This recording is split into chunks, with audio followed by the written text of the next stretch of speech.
Bonjour à tous et bienvenue au rendez-vous de l'excellence 5.0.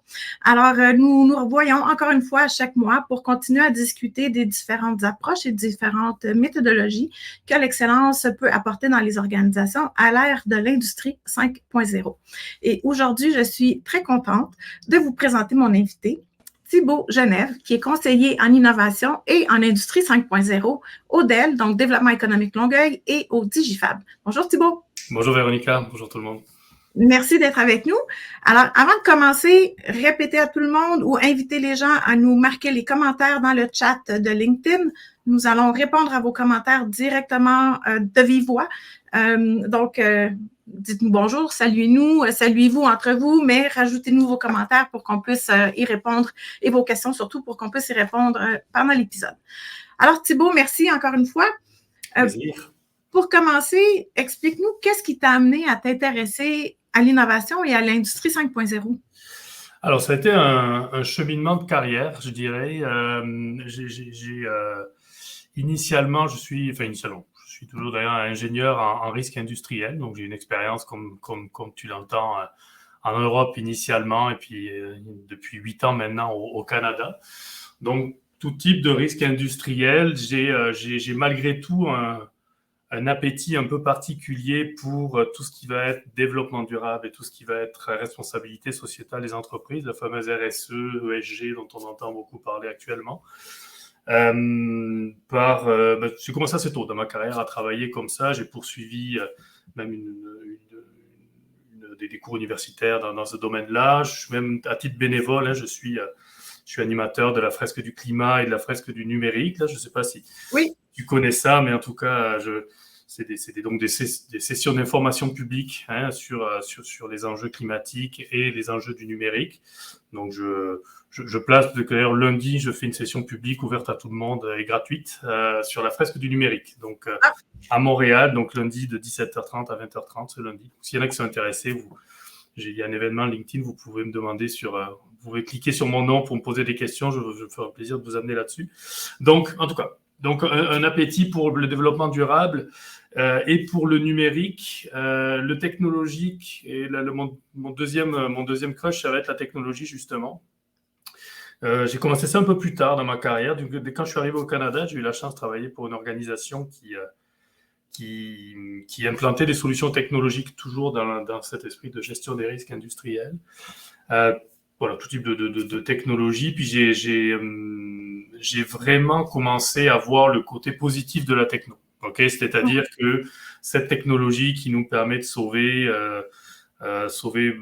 du temps administratif, cette technologie qui nous permet de sauver des problèmes de recrutement qu'ont les entreprises actuellement ici au Québec notamment, cette technologie qui nous permet d'augmenter, voilà, comme je dis, donc la productivité, etc.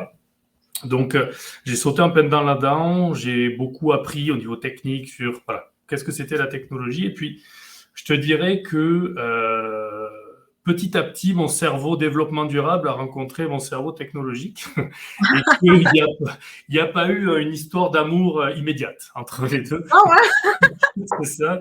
Donc là, pour ceux qui connaissent le 5.0, ils me voient arriver un petit peu. C'est ça. J'ai vu un petit peu l'envers du décor de la technologie. Donc, comme je l'ai dit, il y a d'énormes avancées technologiques qui ont été faites dans beaucoup de secteurs d'activité, dans le manufacturier, dans la santé. Malgré tout, on a vu et puis on voit de plus en plus apparaître des limites à la technologie. Je prends souvent l'exemple de Arrivcan, là, tu sais, l'application. Ouais, ben oui. Alors voilà, c'est ça, une application qui a été de mémoire facturée initialement $80,000, il me semble, ce qui est en soi ridicule comme prix, là, compte tenu on imagine le prix, puis ça finit à $60 millions, il me semble, après les différentes itérations. J'ai arrêté de suivre la nouvelle, c'est un peu trop décourageant. Ouais, c'est ça. Donc, tu sais, là, c'est ça. C'est là que je me suis aperçu que les technologies, ça avait un prix qui était fort. Et malheureusement, on voit beaucoup dans les entreprises souvent ce genre d'itération qui rajoute des prix. C'est souvent dû aussi à un manque parfois de connaissances des clients qui acceptent ces technologies. On a des manques de compétences, c'est-à-dire que on nous vend la technologie comme étant quelque chose de merveilleux, de magique, pour toutes les raisons que j'ai dit précédemment, sauf que dans la vraie vie, Ben, ça prend des gens qui connaissent, ça prend des gens, tout simplement, parce que c'est pas quelque chose de magique qui s'implante du jour au lendemain dans son entreprise, là, c'est bien. Ça a donc des impacts sociaux au sein des entreprises, des impacts financiers, je l'ai dit, des impacts sécuritaires aussi, la technologie. On sait que des grosses fuites de données, il y a Desjardins qui a été une des plus importantes dernièrement, mais on a beaucoup des manques en termes de cybersécurité qui sont flagrants. Hein. Je regardais un chiffre, là, Véronica, qui était assez intéressant il n'y a pas longtemps. Le coût moyen mondial d'une attaque, d'une cyberattaque, c'est 4,4 millions de dollars. Le coût moyen, ok. Fait évidemment, plus grosse l'entreprise, plus gros sera le coût. Oui. Ça donne une idée quand même là, que c'est loin d'être anecdotique, et cette technologie magique qu'on nous a vendue un petit peu, l'envers du décor y est. Il y a des enjeux environnementaux qui sont aussi assez peu connus malheureusement, mais alors ça on n'en parle vraiment pas assez. Bon, j'en parle beaucoup sur mes fresques du numérique, mais les data centers qui consomment beaucoup d'eau, on a les énergies qui est nécessaire pour ChatGPT là, pour l'entraîner, mais ça a nécessité énormément d'énergie. On manque de ressources, pour des minerais rares pour construire nos ordinateurs, nos cellulaires, nos écrans, etc. Il y a une stat là encore une fois à un niveau environnemental. On est tellement en train de prélever du minerai que on se pose la question pour les scanners médicaux à partir de 2050 comment on va pouvoir faire pour les construire. Donc il y a des vrais enjeux environnementaux et écologiques là-dedans. Oui. Donc en tout cas, la coupe est pleine là pour la technologie. Là, vous savez qu'on a compris qu'il y a le bon, il y a le mauvais, il y a le moins bon. Et donc, c'est à partir de ces constats-là que je me suis dit, OK, il y a quelque chose qui doit exister pour essayer d'aller un peu plus loin que cette technologie et que ce fameux 4.0 dont on parlera peut-être tout à l'heure. Et c'est là que j'ai découvert le 5.0. Donc, j'ai eu la chance de rencontrer Adèle, une entreprise qui était pionnière là-dedans, qui cherchait à monter un service de 5.0 pour justement amener et accompagner les entreprises vers un nouveau modèle industriel en tout cas. Et donc c'est ça, à partir de tous ces constats-là, me voilà arrivé sur le 5.0 avec cette dualité de développement durable et technologique que j'ai mis en place. C'est ça. Mais je trouve ça intéressant ce que tu expliques parce qu'en fait, on se rejoint beaucoup dans comment on est arrivé, je pense, au 5.0. Et la technologie, je suis d'accord, ça peut régler un paquet de problèmes, mais ça peut aussi en causer beaucoup. Et moi, ce qui m'a amené au 5.0, puis on va arriver à définir c'est quoi 5.0, mais ce qui m'a amené là, c'est que quand j'entendais parler de la 4.0, je voyais que le côté technologique, mais pour moi, il manquait tout un autre volet qui était le côté humain. Parce qu'on parlait de la technologie en remplacement de l'humain. On parlait très peu de l'impact sur l'humain, de l'arrivée de la technologie, de comment on était pour s'ajuster, s'adapter à la technologie. On ne parlait pas du tout de l'environnement, on ne parlait pas du tout de la flexibilité, de la gestion de changement, de l'agilité. Et pour moi, la 4.0 me laissait complètement désintéressée parce que je trouvais qu'on venait d'enlever aux organisations ce qui fait qu'on est une organisation et c'est l'humain derrière l'organisation. Sans l'humain, l'organisation n'existe pas et sans l'humain, il n'y a pas de client non plus. Donc, je trouvais que ça mettait l'accent sur un volet et non pas sur l'ensemble et ça me laissait complètement désintéressée. Et là aussi, j'ai découvert la 5.0, en fait, par une visite au Digifam. Et donc là, j'ai commencé à faire beaucoup de recherches et c'est ça qui a amené mon intérêt à aujourd'hui faire les podcasts et en parler. Mais donc, si on part avec une définition opérationnelle pour qu'on puisse avoir une conversation et que les gens nous suivent sur le sujet, c'est quoi le 5.0? Alors, j'ai le regret de t'annoncer, Véronica, qu'il ne va pas y avoir une seule définition. Je vais vous expliquer. Non, alors, c'est quelque chose qui est très récent. Le 5.0, juste, ça a pris un petit peu ça a été catalysé beaucoup par la Covid. Hein. C'est une notion qui existait un petit peu avant, on le verra, mais qui a été catalysée il y a soit 3-4 ans vraiment. Donc, on est sur une notion nouvelle. Comme toute notion nouvelle, il y a encore un petit peu de flou là-dedans. Alors, là où il n'y a pas de flou, où on est à peu près, j'ai eu la chance de beaucoup lire et de beaucoup voyager, mais derrière mon ordinateur pour aller lire un petit peu tout ce qui se passait autour du monde. Là où il y a un consensus, c'est que c'était l'Union européenne, il me semble, qui disait qu'en anglais, it's not a revolution, it's a correction.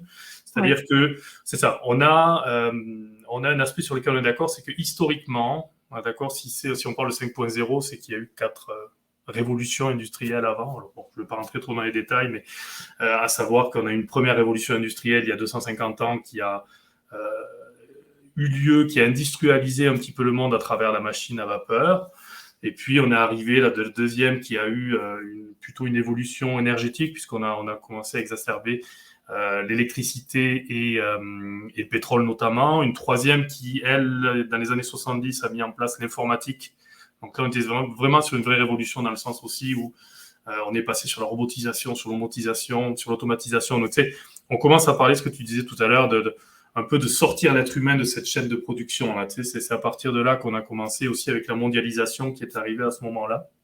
Et puis la dernière révolution, la fameuse 4.0, 2000-2010, l'avènement d'Internet, le digital, le numérique, l'intelligence artificielle qui est arrivée là aussi.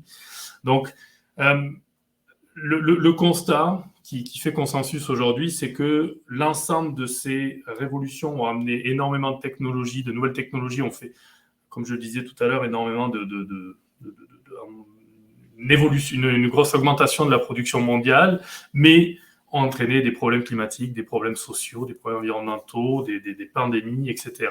Donc, it's not a revolution, it's correction, it's a correction. Voilà, c'est là que ça arrive et où on s'est dit, OK, là, veut pas, on va prendre un mur, on a des limites planétaires qu'on a atteintes, on a des limites sociales qu'on a atteintes, ça va pas marcher. Donc là, maintenant, le but de la manœuvre, c'est de dire, OK, comment est-ce qu'on va changer ce modèle industriel-là vers quelque chose de plus vertueux. Et c'est là que le bas blesse un petit peu, Véronica, c'est que chacun, j'ai fait un peu, comme je disais, le tour du monde des lectures, et là, où est-ce qu'on se place dans le monde ? On n'a pas forcément la même manière de fonctionner. Ouais. Les premiers à avoir vraiment sorti ce 5.0, c'est les Japonais. Les Japonais, en 2015, le gouvernement japonais a parlé de Society 5.0, donc de Société 5.0. Eux, ils ont une vision assez intéressante dans le sens où, socialement, le Japon, beaucoup de personnes âgées, beaucoup de solitude, hein, ils travaillent beaucoup, il y a beaucoup en tout cas, on ne va pas faire une analyse sociologique du Japon, mais c'est des réalités qui les pognent assez dur. Donc, comment la technologie va essayer d'amener la société vers le haut en accompagnant en aidant les étudiants aussi, les jeunes élèves dans l'éducation, l'intégration des personnes handicapées dans le milieu du travail, l'autonomie des personnes âgées. Donc, tu vois, cette notion de 5.0 au Japon, ça s'articule autour de technologie et société. Au Canada, à travers le MEIE, il y a des définitions qui est sociale aussi. Sociale, comment est-ce qu'on met l'être humain au centre de notre industrie, à travers aussi la technologie. Donc, au Canada, on est un peu là-dedans. Si on lit en Inde, par exemple, je prends toujours des extrêmes, mais l'Inde est un peuple extrêmement scientifique et technologique, on le sait, il y a une grosse diaspora indienne à travers toutes les universités et les entreprises du monde. Ouais. Donc, le 5.0, c'est l'IA. Comment est-ce qu'on va aller vers l'edge computing, comment est-ce qu'on va aller vers la 6G, le métaverse, etc. Donc, eux, c'est uniquement techno, comment est-ce qu'on va aller de plus en plus loin dans la technologie sans regarder forcément ce qu'il y a ailleurs. Un des exemples que j'aime bien, c'est l'Allemagne, qui ont eux inventé le terme de 4.0 à la Ford Hanovre dans les années 2010. Alors eux, ils veulent pas entendre parler de 5.0. Les Allemands, on a inventé le 4.0, c'est le 4.0 qui va assurer la continuité. Donc, en tout cas, on a des disparités. Et donc, pour terminer cette question-là sur c'est quoi le 5.0, ce que je voulais dire par là, c'est que où qu'on soit dans le monde, c'est un peu différent. Moi, j'ai pris le parti, alors en dehors de ma nationalité, mais j'ai pris le parti de suivre ce que dit l'Union européenne, qui a fait une définition dans les années 2020-2021, qui était assez intéressante et qui rejoint celle que tu as dit tout à l'heure, Véronica. C'était qu'en complément du 4.0, le but du jeu n'est pas de dire, OK, tout ce qui s'est passé avant, on l'annule, là, on prend le meilleur.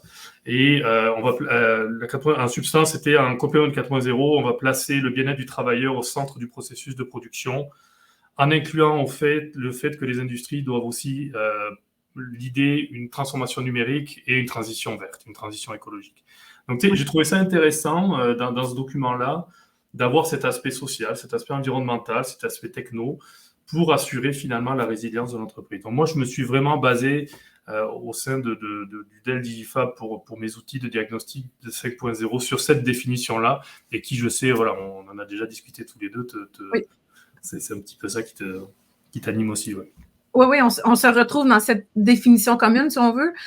Moi, une des choses qui m'a vraiment plu dans cette définition aussi, c'est la révision de qu'est-ce que ça veut dire l'excellence. En fait, sans le dire dans ces mots-là, mais moi, c'est comme ça que je l'ai interprété, mais qu'est-ce que ça veut dire l'excellence dans les organisations quand, dans les années 80, 90, même 2010, on parlait de productivité, de performance, de réduction des coûts, de réduction des inventaires. Et là, tout d'un coup, il y a eu un petit événement qui est arrivé en 2020 où finalement, tout ce qu'on essayait de faire en réduction nous a fait éclater nos chaînes d'approvisionnement partout au monde.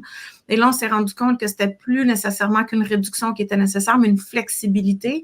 Donc, moi, ça m'a vraiment beaucoup accroché parce que là, on parle, oui, encore de la performance de l'organisation pour assurer son rendement, assurer sa pérennité, mais on parle de plus en plus aussi de comment intégrer l'agilité, la flexibilité dans l'organisation, qui n'est pas nécessairement le langage que nous, on avait en excellence opérationnelle depuis 20-30 ans. Donc, moi, cet apport-là, ce changement-là dans la mentalité de l'organisation, pour moi, est une des choses très intéressantes sur lesquelles on va pouvoir continuer à jaser. Je voudrais réinviter les gens qui sont sur le live, qui nous écoutent, à poser les questions directement sur le chat. On vous voit. Alors, bonjour René, bonjour Lynn et bonjour Benoît. Écrivez-nous, posez-nous les questions. On va pouvoir y répondre au fur et à mesure.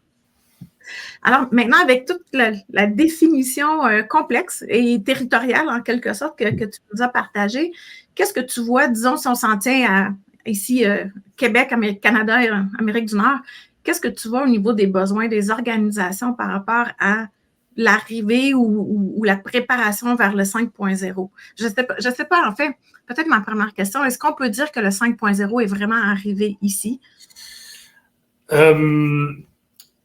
Arriver, oui, parce que je le veux. Enfin, la question est large, mais oui. Je dirais oui dans le sens où on le voit. Moi, je le vois sur les sites internet. Je le vois parce qu'il y a des salons qui s'organisent où on parle de 5.0. Je vois beaucoup d'organismes ici au Québec et au Canada qui commencent à jaser de cette évolution, de cette correction, comme le disait tantôt. Fait que oui, elle est arrivée. Après, il faut faire attention. C'est pas une norme ISO ou c'est pas une certification B Corp 5.0. Tu sais, je pense qu'il faut vraiment faire attention à ça. C'est une longue métamorphose. Moi, je dis souvent que c'est probablement l'une des plus compliquées qu'on a eu à passer. Je suis assez basique là-dedans. Hein, tu me parlais des besoins des organisations. Moi, c'était la dernière fois, je parlais d'une... J'aime bien parler d'histoire, alors je vais parler de la mienne, là, parce que c'est un exemple un peu caricatural, mais marrant de quels sont les besoins des organisations. Moi, mon grand-père, là, il était chef d'entreprise. Il a été chef d'entreprise pendant 40 ans en Europe, en France, là, plus précisément, jusque dans les années 90. Mon grand-père, là, il m'en voudra pas trop de là-haut, là, mais en tout cas, ses priorités, elles étaient assez simples. Elles étaient de trouver le bon produit au bon moment, le fit to market. Il travaillait dans les véhicules récréatifs, il avait trouvé une bonne idée, son entreprise perdure d'ailleurs encore. Il devait payer ses employés, il devait payer ses fournisseurs, et puis il devait aller à la chasse le week-end. Voilà, je caricature un petit peu en disant ça. Ici, maintenant, une entreprise québécoise ou canadienne ou n'importe laquelle, elle a d'énormes enjeux qui sont vraiment beaucoup plus compliqués à gérer. Là, je pense que mon grand-père, si je le mettais au bord d'une entreprise aujourd'hui, le pauvre, il tiendrait 10 minutes. Aujourd'hui, c'est beaucoup plus compliqué d'être un CEO. Aujourd'hui, on a d'énormes enjeux, on en parlait tantôt, technologiques. Aujourd'hui, l'intelligence artificielle, on y va pas, ChatGPT, est-ce que on l'accorde dans les entreprises? J'ai des entreprises qui l'ont coupé, d'autres qui l'ont laissé, d'autres qui... On ne sait pas où on va. J'ai écouté quelque chose de Joshua Benso du Mila qui disait que lui, ça fait 2 fois qu'il interpelle Ottawa pour essayer de légiférer sur cette IA parce qu'on sait on le voit, la Nvidia, là, dernièrement, a parlé du fait que d'ici 5 ans, l'IA va dépasser l'intelligence humaine. Donc, on parle pas d'une petite technologie, là, on parle de technologie vraiment révolutionnaire dans le meilleur et dans le pire. Là, oui, avec des impacts très importants aussi. Il y a des impacts énormes, effectivement. Donc là, le chef d'entreprise d'aujourd'hui, son besoin, ça va être, je fais quoi? C'est quoi les chiffres que je mets là-dedans? C'est quoi les bonnes décisions? Donc c'est déjà un point. On parlait de l'aspect humain. Tu sais, tu l'évoquais tantôt. Aujourd'hui, au Québec, on a, en tant que chef d'entreprise, des gros problèmes de recrutement, parfois même des problèmes de compétences, relativement notamment aux technologies. On l'a évoqué tout à l'heure. Donc, qu'est-ce qu'on fait pour comment est-ce qu'on arrive à gérer ces problèmes de main-d'œuvre qui vont perdurer? On s'entend que ça, malheureusement, toutes les tendances montrent que c'est pas demain que ça va s'arranger. Donc, des problèmes humains, des problèmes sociaux aussi. Je prends souvent l'exemple du fait que on a des fournisseurs un peu partout et que c'était je sais plus quel fabricant de vêtements qui s'était fait pogner à faire travailler des enfants, les Ouïghours par exemple, en Asie. C'est dramatique au niveau social, tu sais. Donc aussi, il va falloir gérer ça parce qu'il y a des amendes qui s'en viennent aussi. Tu sais, il y a une loi sur l'esclavage moderne au Canada qui est parue il y a pas longtemps. Donc là, en tant que chef d'entreprise, ok, ça veut dire comment est-ce que je planifie ça?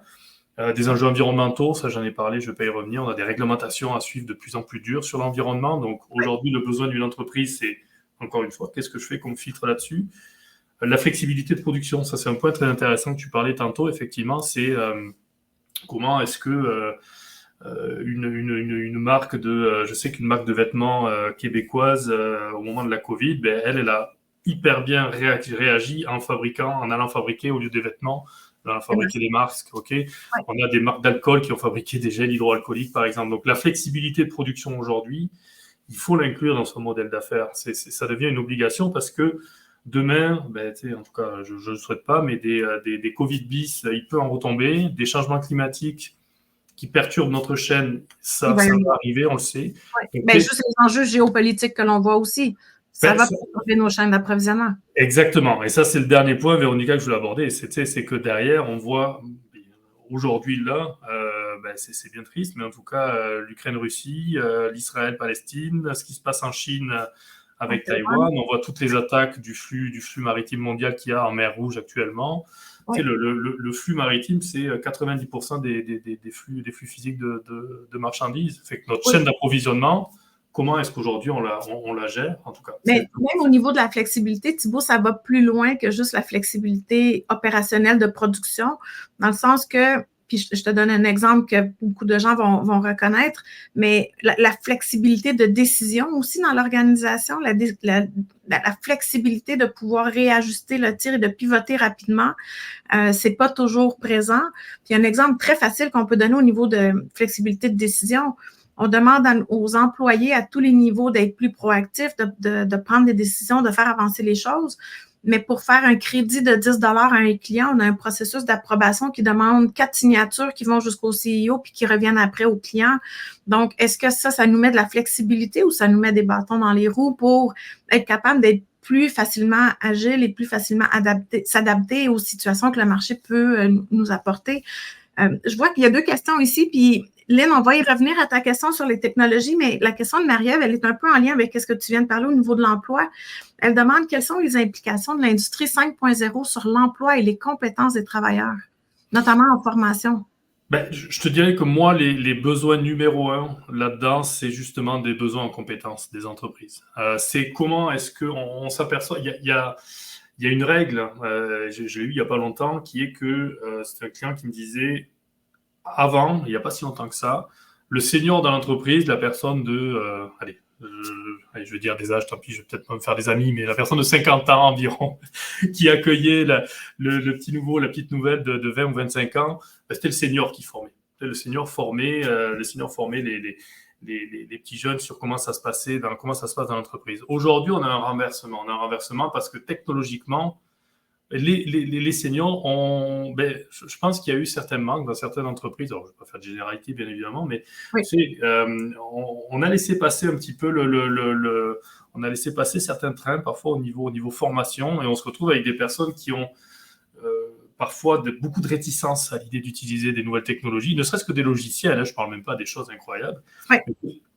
Je l'ai vu dans des entreprises, des personnes qui disent, ah non, moi, tu vas mettre une application, je sais pas quoi, sur mon téléphone. Ça passe pas. Et aujourd'hui, donc, on a des renversements. Donc, en fait, on accompagne, alors, je vais parler pour Dell à ce niveau-là. Nous, notre service RH accompagne beaucoup les entreprises sur justement, voilà, on remet en place des plans de formation. D'une part, on va reformer les entreprises et les employés.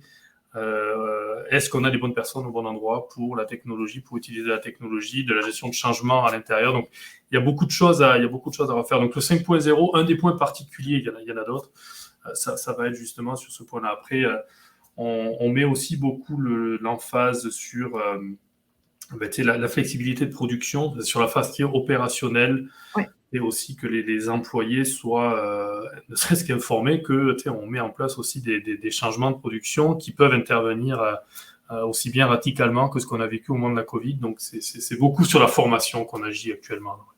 Oui, puis moi, je pense qu'aussi un des éléments qui devient important au niveau des compétences des travailleurs, c'est en fait, ça part de l'organisation, mais il faut le travailler au niveau de chacun des individus, mais c'est notre capacité d'apprendre et d'apprendre de chacun des événements, de garder la connaissance organisationnelle, de la développer pour être capable d'être de plus en plus résilient. Donc, on ne peut pas nécessairement s'attendre à ce que les gens puissent agir rapidement, réagir à des situations si on n'a pas pratiqué la compétence de résilience. Et elle se pratique en premier individuellement, mais elle se pratique aussi en équipe, un peu comme on fait de la gestion de risque. C'est un peu les mêmes pratiques que l'on doit mettre en place. Mm-hmm. Et pour moi, beaucoup de cet apprentissage-là peut passer par des pratiques d'amélioration continue. Parce qu'en amélioration continue, on développe la pensée scientifique. Donc, plus on est capable de développer notre pensée scientifique, plus on est capable d'intégrer plus rapidement les nouvelles notions et donc d'être plus résilient, d'intégrer toutes les notions dans l'organisation pour que tout le monde ensemble avance. Donc, les implications au niveau de la formation, je pense que ça dépasse la compétence technique de comment faire le travail et ça va aussi dans des compétences, des soft skills qu'on doit développer beaucoup davantage pour avoir cette agilité-là et cette résilience-là. Oui, c'est ça. Les soft skills, c'est effectivement un point là que j'allais aborder parce que on le voit de plus en plus apparaître maintenant dans les plans de formation. Et c'est ça, c'est au niveau des ressources humaines même, intrinsèquement, les plans de formation doivent être, en tout cas, on le voit beaucoup plus fréquent aussi, si on parle juste de technologie, mais en tout cas, il y a une modification même un peu de la planification de formation et puis tout évolue, enfin, je veux dire, la technologie évolue plus vite que mon fil LinkedIn, là, fait que c'est certain que maintenant, on va devoir raccourcir nos délais de formation des employés, clairement. Absolument. Je voudrais revenir à la question de Lynn. Quel rôle jouent les technologies émergentes telles que l'intelligence artificielle et l'Internet des objets dans l'industrie 5.0? Alors, c'est une part prépondérante, évidemment, là-dedans. Le 5.0 ne cherche pas à, comme j'ai dit tout à l'heure, à sortir les technologies de l'usine de futur ou de l'industrie du futur. Elle veut les incorporer, mais de manière tout à fait vertueuse. Alors, l'Internet des objets. L'Internet des objets, c'est un très l'IoT en bon anglais. C'est un excellent exemple parce que ça peut être, pour moi, c'est souvent l'un des points forts de l'industrie 5.0. Je le vois beaucoup lorsqu'on essaie de mettre en place de la technologie durable dans les entreprises. On va mettre des capteurs pour essayer de calculer les consommations d'énergie, les consommations d'eau, pour adapter les productions énergétiques, etc. Donc ça, pour moi, l'IoT, en tout cas, c'est quelque chose qui est un des points intéressants du 5.0. Ce qu'il faut voir au niveau technologique dans le 5.0, puis c'est comme ça que j'essaie de le vendre, c'est que j'ai parlé de 5 points. Okay, technologie, capital humain, RH, environnement, flexibilité de production, chaîne d'approvisionnement. Le but du jeu, là, c'est qu'éviter de casser les silos. Et que la technologie, elle va avoir des apports vertueux au niveau du capital humain et des ressources humaines de son entreprise, aussi bien au niveau environnemental, comme j'ai dit, avec des capteurs ou avec l'intelligence artificielle qui est capable maintenant d'anticiper certaines choses, avec la flexibilité de production, avec les chaînes d'approvisionnement. On a aujourd'hui des exemples technologiques de logiciels qui sont capables d'éclater la chaîne d'un fournisseur, c'est-à-dire que pour un produit, on va l'éclater complètement pour aller voir que telle partie de tel produit a été fabriquée en Indonésie, donc avec des conditions de travail qui pourraient être un petit peu dangereuses. Donc en tout cas, on a des très très belles choses de la technologie qui sont faites, des très belles avancées. Le tout, c'est de les implanter de manière correcte. Moi, je vous ai dit tout à l'heure, c'est un des gros défauts de la technologie, c'est que ça a été survendu avec beaucoup de subventions publiques aussi qui ont poussé beaucoup d'entreprises à franchir le cap, mais malheureusement avec des exemples. Tu sais, je crois que c'est PwC qui avait fait une étude qui disait que plus de 60% des implantations numériques n'avaient pas satisfait pleinement les entreprises. Plus de 60%, c'est énorme.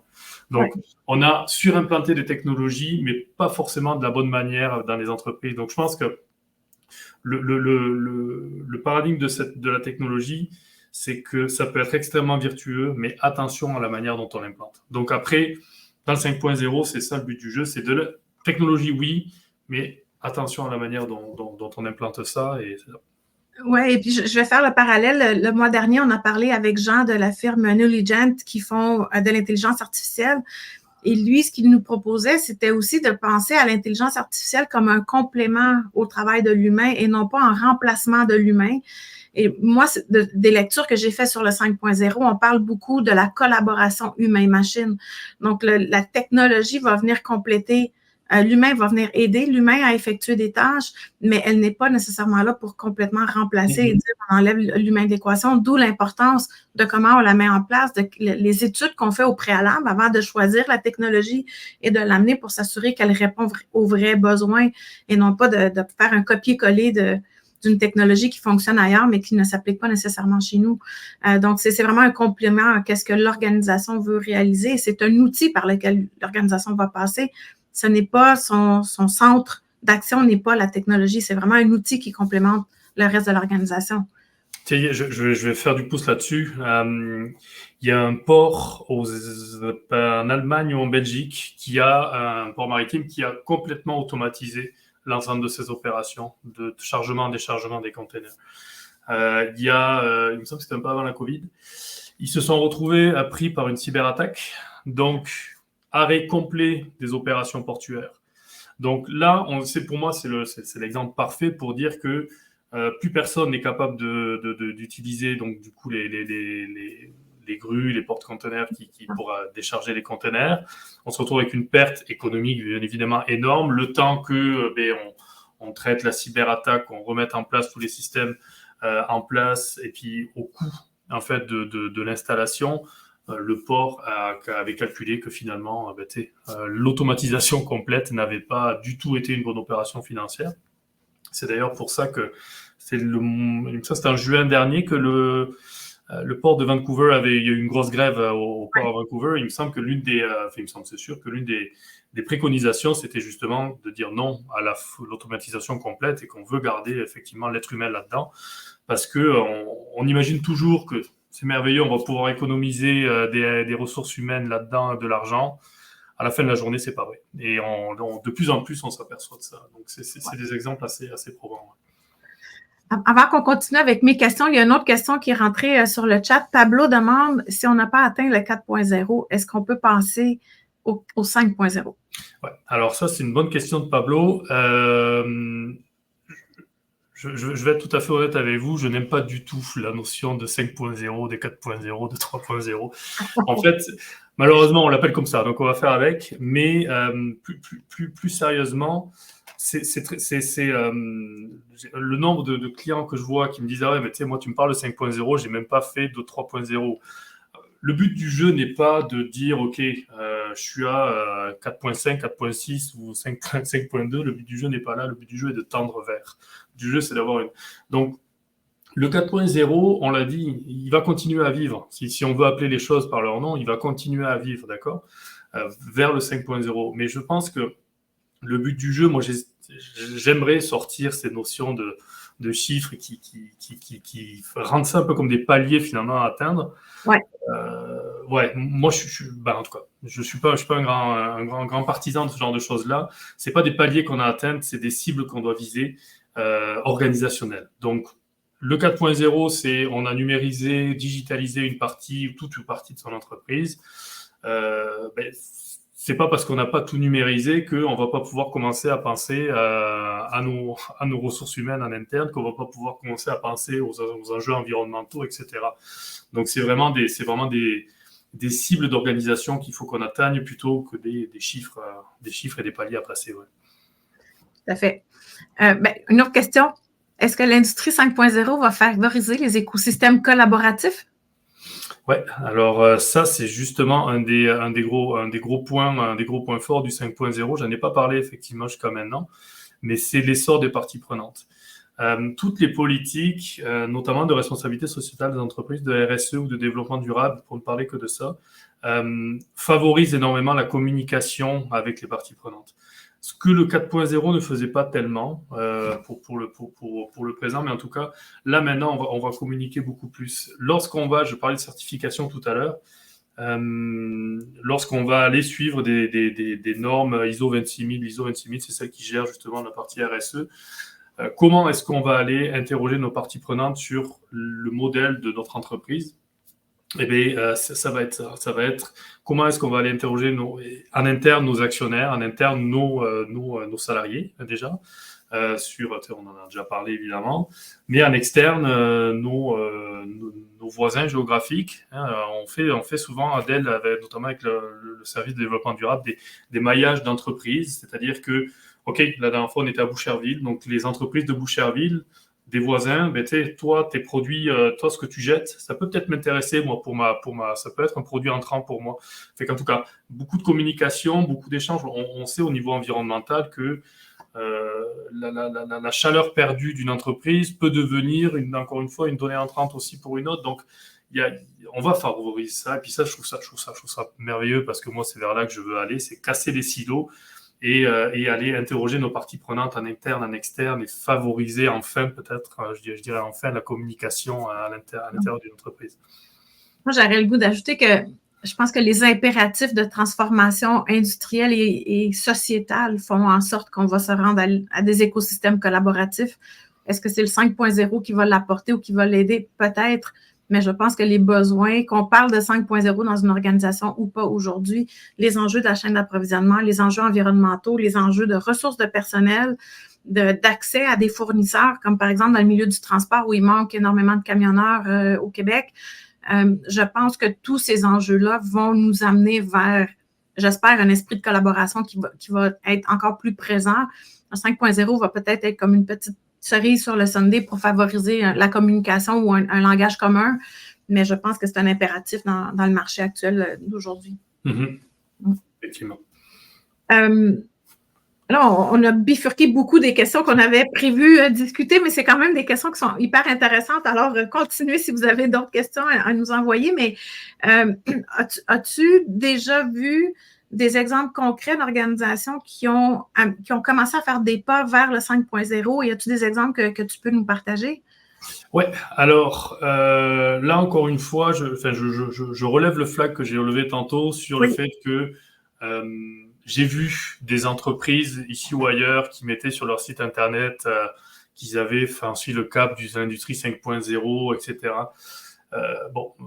On est, comme je l'ai dit, je le répète, sur quelque chose d'assez nouveau, donc il n'y a pas aujourd'hui pour moi une entreprise qui est complètement 5.0 à titre virtueux. Je pense qu'encore une fois, on cible on vise un type d'organisation, on vise pas un chiffre qu'on met donc une sorte de 5.0 washing, un peu comme le washing. Là, le 5.0 un peu, c'est un peu tendance actuellement là. On s'entend qu'il y a en plus une dimension environnementale qui est un peu trendy là-dedans. Donc les entreprises ont vite fait certaines entreprises de se l'accaparer pour ça. Donc les entreprises, donc c'est pas en regardant le site internet d'une entreprise qui dit je suis 5.0 que l'entreprise est forcément 5.0. Donc c'était le petit flag que je voulais lever là-dessus.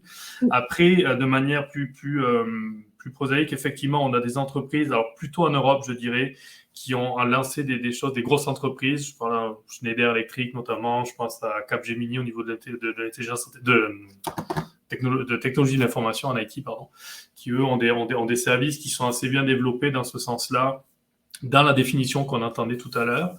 Mais le truc qui est intéressant, puis là je vais revenir en local, c'est qu'il y a des entreprises québécoises et puis des PME québécoises surtout. C'est pas réservé 5.0 à la grosse entreprise de 1000 et plus. Là. On s'entend qu'il y a des il y a le groupe mondial qui ici au Québec avait commencé aussi une belle transition vers le 5.0. Là, je le connais pas personnellement, je l'avais lu sur un article là des affaires, me semble-t-il, qui parlait un petit peu de ça.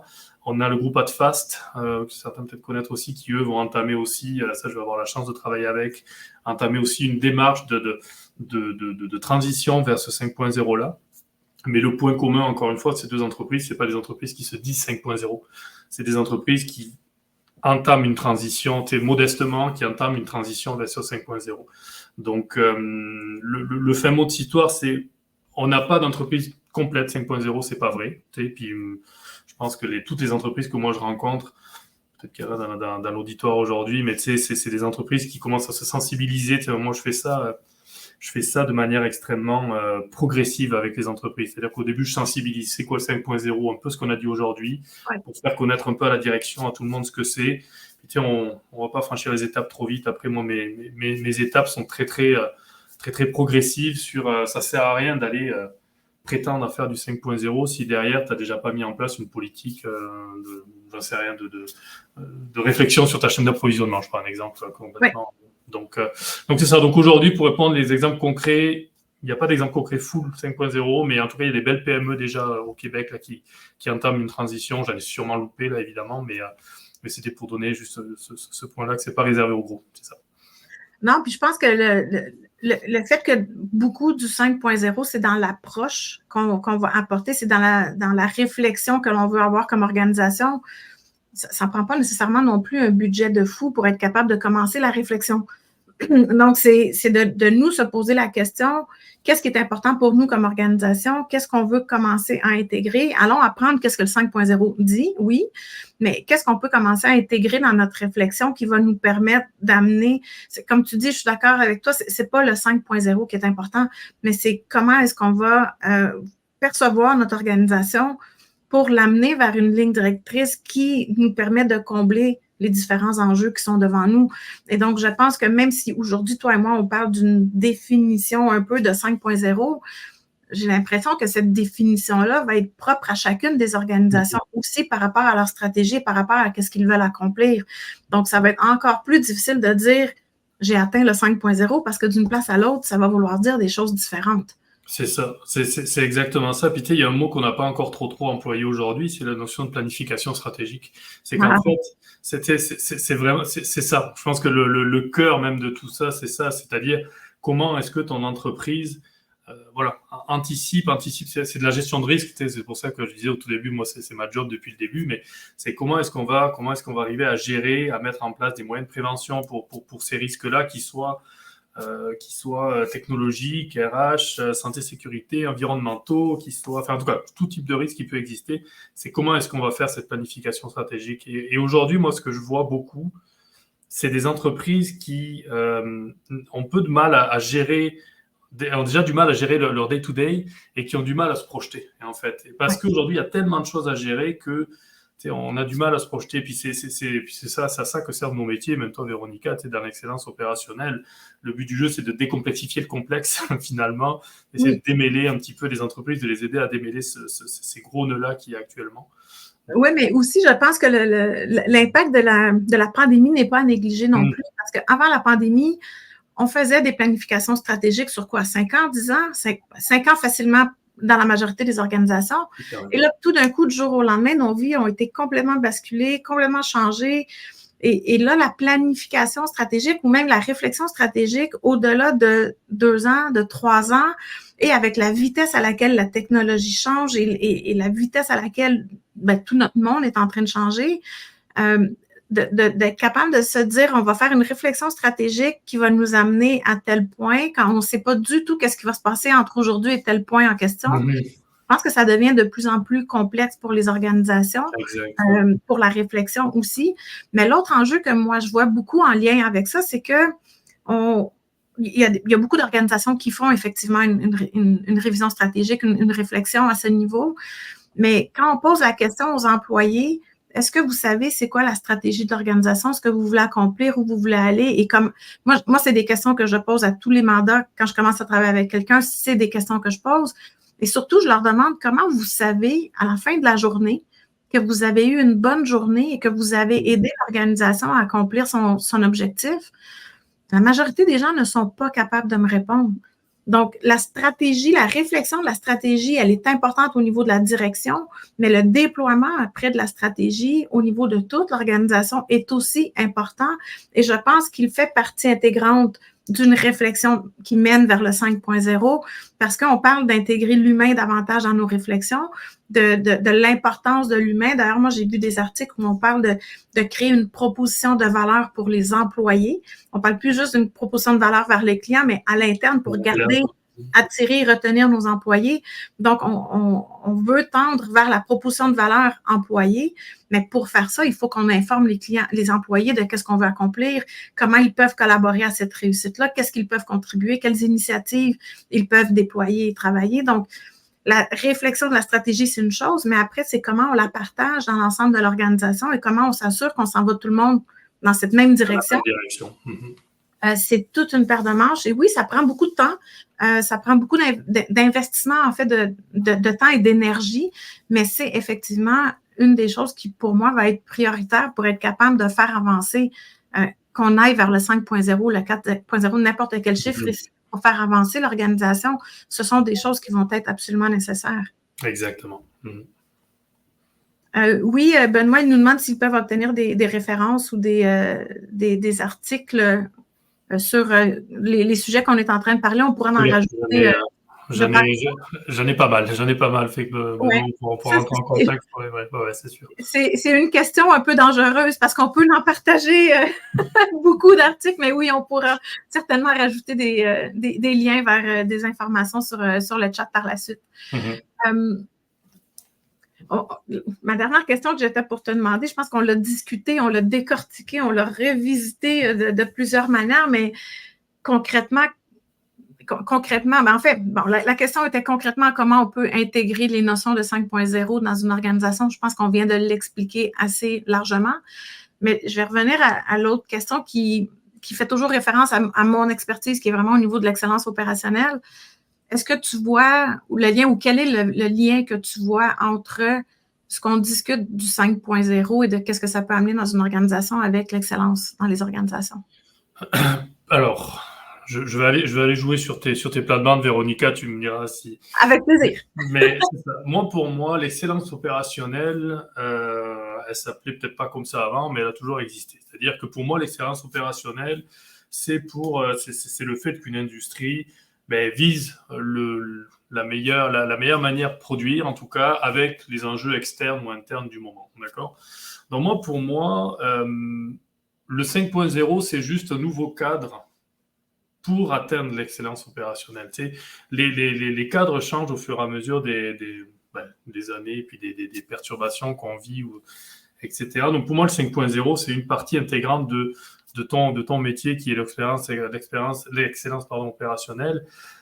Et je pense l'intérêt du 5.0, c'est qu'elle va pouvoir combiner un petit peu les capacités humaines et numériques et environnementales. Donc je pense que le nouveau, il est là-dedans. C'est que l'expérience opérationnelle va être maintenant bonifiée par une meilleure expérience humaine, environnementale et technologique.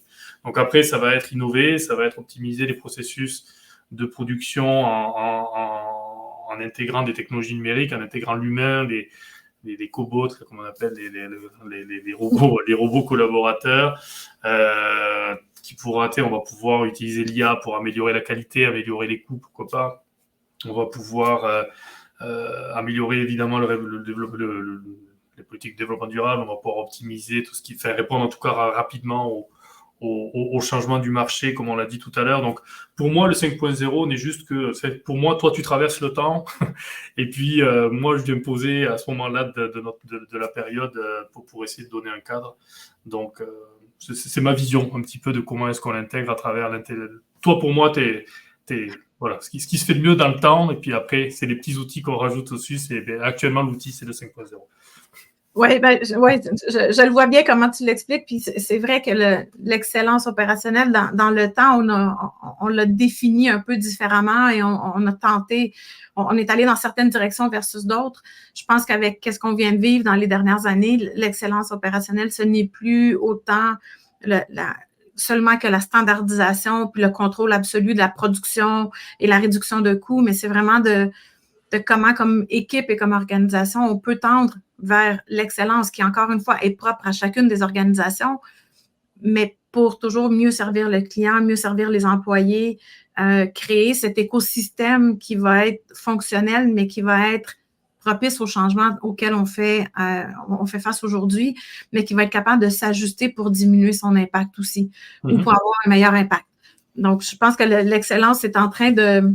Selon moi, la définition d'excellence opérationnelle, elle est en train de changer et c'est la raison pour laquelle j'ai commencé les podcasts, parce que dans ma propre réflexion sur comment j'aborde l'excellence opérationnelle, je me rends compte que ma définition, elle est en train de changer. Ma manière de l'approcher avec les organisations, elle est en train de changer parce qu'on ne parlait pas auparavant d'agilité, de flexibilité. Au contraire, on voulait enlever tout ça pour que ça soit très standardisé.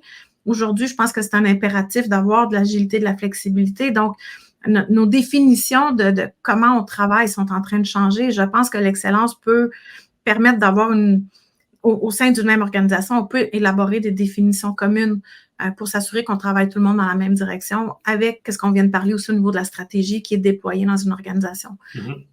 Donc oui, on peut, je pense qu'on peut s'arrimer très bien ensemble entre